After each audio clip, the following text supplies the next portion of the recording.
कि आज जो हम लोग जमा हुए हैं, हम लोग को जमा होने का मकसद क्या है? आज के दिन जितने भी हिंदुस्तानी हैं, तमाम लोगों के लिए आज के दिन खुशी का दिन है।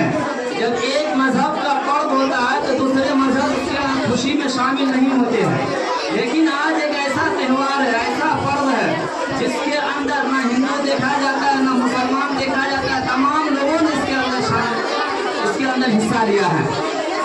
अभी एक बच्चे ने जो तकरीर कर रहे थे उसके अंदर पानी पर जलियांवाला बाग, रेशमी रुमाल और आज़ादी के बारे में जो बता रहे थे।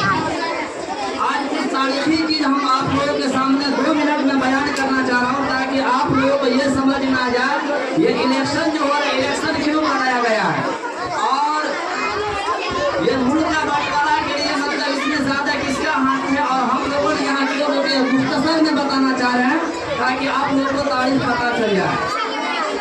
अंग्रेजों ने यहाँ पर जो नापाक कदम डाला, उन्होंने एक कंपनी के नाम से उन्होंने नापाक कदम डाला और उनके साजिशों को हम नहीं समझ पाए। खैर उन्होंने करते तो कुछ ज्यादा ही मतलब अपना चाल चलने लगा और अपने कंपनी में पैसा दे दे आदमी को ज्यादा लुभाने लगा। हम लोग हिंदुस्तान के भोले वाले लोग तो नहीं समझ पाए। खैर करते करते कुछ ज्यादा इसका समझ आता, हम लोगों को उलमा कराम ने इसके बाद चाल को समझा, इसको प्रकार जंग लड़ा। खैर जंग बहुत लंबी लड़ी। 1799 में टीपू सुल्तान को क्या उन्होंने टीपू सुल्तान का लोग ही मतलब गादारी सूरज को क्या शहीद कर दिए गए। जब उन्होंने शहीद कर दिए टीपू सुल्तान को तो उस वक्त अंग्रेज ने कहा आज से हिंदुस्तान हमारा है।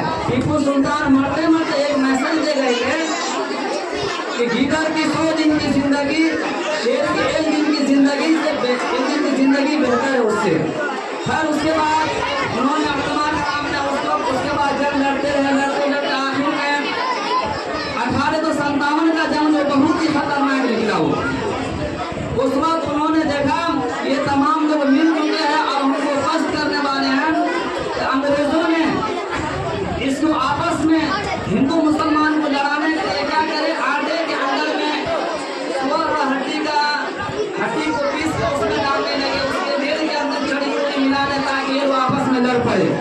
खैर जब इसके हरकत को हम लोग समझ पड़े तो सबसे पहले जो जंग की यहाँ पे चिंगारी उठी थी, सबसे पहले मेरठ से उठी थी 1857-56 में उठे थे। 56 में मौलाना शहीद साहब ने इन्होंने बहुत सारे अपने अफराद के लेकर जंग का शुरुआत की। शुरुआत करते करते उन्होंने क्या 1856 में क्या तमाम अपने मुल्क के दोस्तों के साथ मौलाना इस्माइल शहीद साहब के तमाम ने जामे शहादत पेश किए।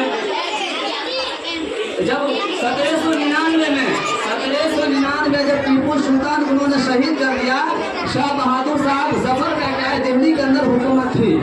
उन्होंने जाके बरतानिया हुकूमत से मुसालियत करके हाथ मिले और कहा इन्होंने कि हुकूमत रहेगी ईस्ट इंडिया कंपनी की और हुकुम रहेगा शाह बहादुर साहब जफर का। इसमें मुसालियत हो गए, तकरीबन 50 साल इस पर चले, कुछ दिन चलते गए।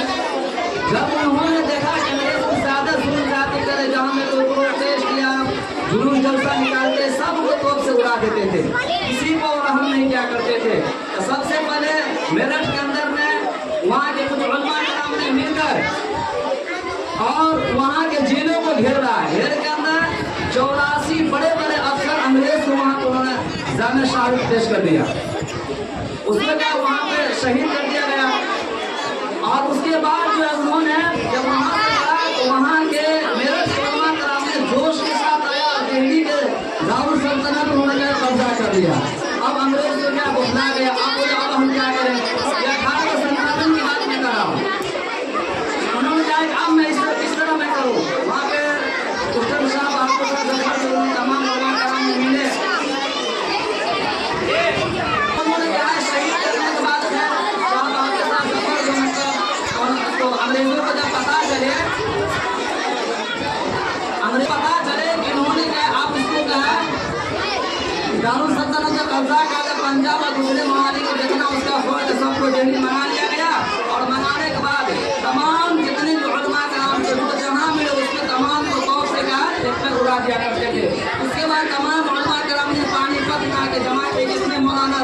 अहमद गंगोई, मौलाना कासिम नानवी, इमदादुल्लाह हाजिर मुहाजिर मक्की ने तमाम लोगों ने मिलकर क्या है पानीपत पे जंग का ऐलान कर दिया।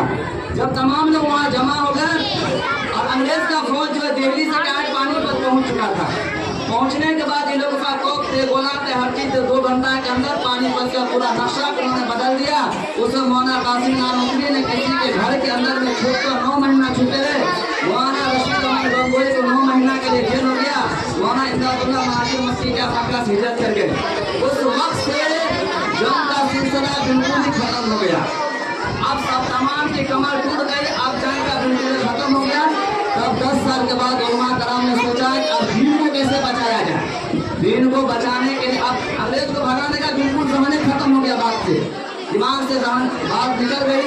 अब दीन को कैसे बचाया जाए। उस वक्त क्या है 1966 के अंदर में दारुल देवबंद का बुनियाद रखी गई इस मकसद से कि दीन को कैसे बचाया जाए। फिर वहाँ से चिंगारी उलमा कराम तैयार होते होते फिर 1915 के अंदर में जालियावाला बाग जिसे बोलते हैं रेशमी रुमाल का उसमा था। शेखुल मक्का मुकरमा थे, मतलब सऊदी अरब के अंदर मतलब जमीयत बनवाने की मदद के लिए गए थे। और मौलाना अब्दुल रहीम साहब जो अफगानिस्तान चले गए थे ताकि वहाँ पे कुछ मिल गया कि अंग्रेजों को भगाने की कोशिश किया जाए। उस वक्त क्या यहाँ के उलमा कराम ने तमाम लोगों ने उसको बरतानिया और जर्मनी का दोनों का संग छिड़ किया था। तो हिंदुस्तान के लोगों ने समझा कि ये खबर यहाँ से हम शेखुल हिंद को पहुँचा दिया जाए। पहुँचाने के बाद अगर वहाँ से क्या पहुँचा दिया जाए वहाँ जंग छिड़ गया कि अंग्रेज से लड़ने का अच्छा मौका है। उस वक्त क्या तमाम उलमा कराम मिल गया उसको रेशमी रुमाल के शक्ल में एक मतलब रास्ता भी तैयार किया गया था। उसको नौजवान के हाथ में खैर किसी तरीका से अंग्रेज के हाथ में गए और उन्होंने पढ़ लिया। पढ़ने के बाद जितना यहाँ के थे सबको क्या है मतलब सजा दे दिए और जितना उसके दस्तखत किए होते सबको क्या जेल में बंद कर दिए। हर शेखुल हिंद को भी खैर जेल हो गया। उसके बाद धीरे धीरे सिलसिला चलते रहा। एक और वाक़या जिसको जलियांवाला बाग का वो बता दे रहा है। तो 1919 के अंदर में यहाँ तक 1919 के अंदर में अमृतसर पंजाब जिसे बोलते हैं वहाँ पे क्या लोग बहुत बड़ा जुलूस निकाला। तमाम उलमा कराम ने जुलूस निकालने पर एक कंपनी ने तमाम चीज को तोड़ फोड़ करना शुरू कर दिया। अंग्रेज के खिलाफ लड़ाई शुरू कर दिए। उसके बाद उन्होंने कहा कि मार्शल था उस पर जो अंग्रेज का थे सरकार वो मार्शल नाम था। वहाँ के जनरल ने कहा कि अगर कोई मार्शल के खिलाफ ये और जमीयत उलमा ने कहा कि शाम के अंदर जो है यहाँ पे क्या जलसा किया गया बहुत बड़ा। मेरठ कर दिया पंजाब में बहुत बड़ा जलसा किया गया। जलसा करने के बाद वहाँ पे जलसा किया गया। जलसा करने के बाद तमाम बड़े बड़े उलमा जमा के 1000 आदमी जमा हुए। अंग्रेज ने पहले बोल दिया था जो भी इसके अंदर जमा होगा उसको क्या हम गोला बारूद उड़ा देंगे। फिर अंग्रेज ने तमाम दरवाजे को बंद करके जैसे जब जलसा हुआ और क्या तोप से क्या सबको उड़ा दिया। उसी को हम जलियांवाला बाग कहते हैं। फिर यहाँ तो लड़ते रहे यहाँ तक उन्होंने लड़ाई करते याद रखिएगा 1921 तक में एक भी गैर मुस्लिम इसके अंदर हिस्सा नहीं लिया था।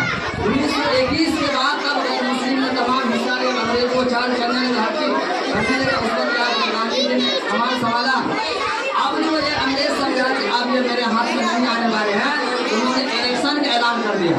तो हिंदू और मुसलमान में इलेक्शन करो वोट डालो जो ज्यादा जीतेगा तो इलेक्शन का मामला कर दिया। 1935 में हुआ 36 में तैयारी हुई 37 और 38 लगा इसका काम शुरू हुआ। फिर उसके बाद जो है जमीयत का 2 ग्रुप बढ़ गए। जमीयत अंग्रेज की तरफ से थे जिसको मुस्लिम लीग कहते हैं। इसमें मिस्टर जिन्ना की जमात थी उन्होंने क्या फौजियत पा गई। और हमारे जो थे उलमा कराम कभी भी मुल्क के बंटवारे के अंदर नहीं। जब इलेक्शन हुआ तो मिस्टर जिन्ना की जमात वो थोड़ा इलेक्शन में ज़्यादा कामयाबी हासिल कर ली। और हमारे जमीयत हमेशा कांग्रेस के साथ ही रहा है। वो कभी भी हर मुल्क का बंटवारा हो गया 42 में बंटवारा हुआ से गया 44 में बंटवारा होने के बाद जब सब यहाँ आया उसका मिस्टर जिन्ना ने मतलब जो भी कर रहा था वो मुल्क के बंटवारे के पीछे आ लगा हुआ था। मुल्क बंटवारा हो गया है और जो उलमा कराम ने इसके अंदर रुकावट पैदा कर रहे थे तमाम को उन्होंने क्या है इस पर जाकर हमला शुरू कर दिया। मुल्क के बंटवारे हमारे जमीयत पर भी आज भी कांग्रेस के साथ है और कांग्रेस के साथ